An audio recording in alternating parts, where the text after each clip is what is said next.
9 સ્થળ પર ઈડીએ દરોડાની કાર્યવાહી કરી છે। અનસ ગ્રુપ અને તેના ભાગીદારોને ત્યાં દરોડા પાડવામાં આવ્યા છે।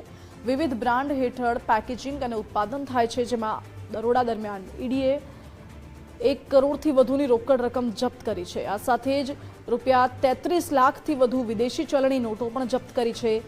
1.6 કિલો વિદેશી ચિહ્નોવાળા 16 સોનાના બાર જપ્ત કર્યા છે। 80 કિલોના 168 ચાંદીના બાર જપ્ત કરવામાં આવ્યા છે। અનસ ગ્રુપના સભ્યોની દુબઈમાં પ્રોપર્ટી હોવાનું પણ જાણવા મળી રહ્યું છે। ગુનાહિત દસ્તાવેજો અને અન્ય પુરાવાઓ પણ મળી આવ્યા છે। મહત્વપૂર્ણ છે કે ઈડીની ટીમે અહીં દરોડા પાડ્યા છે અને દરોડા દરમિયાન મોટી માત્રામાં આ રોકડ રકમ પણ મળી આવી છે। શું ટેક્સ ચોરી છે કે બેનામી વ્યવહારો છે કે ભ્રષ્ટાચાર છે કે કેમ, એ તમામ દિશામાં હાલ તો તપાસ હાથ ધરવામાં આવી છે। વધુ જાણકારી સાથે સંવાદદાતા સંજય જોશી જોડાઈ ગયા છે। સંજય, અમદાવાદમાં 9 સ્થળ પર ઈડીની ટીમે દરોડા પાડ્યા છે અને અનસ ગ્રુપ તેના ભાગીદારોને ત્યાં તપાસ કરાઈ, જેમાં મોટી માત્રામાં સોનું, ચાંદી, રોકડ રકમ મળી આવી છે।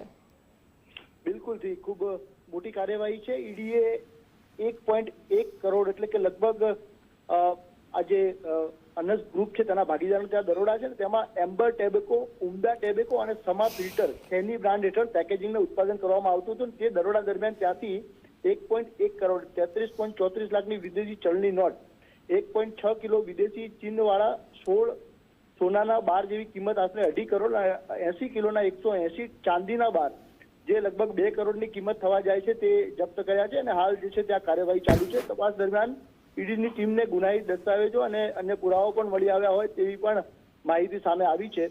ઈડીએ ફેમા કાયદા અંતર્ગત દરોડા પાડ્યા અને કાર્યવાહી હાથ ધરી છે। જી સંજય, આભાર આપનો।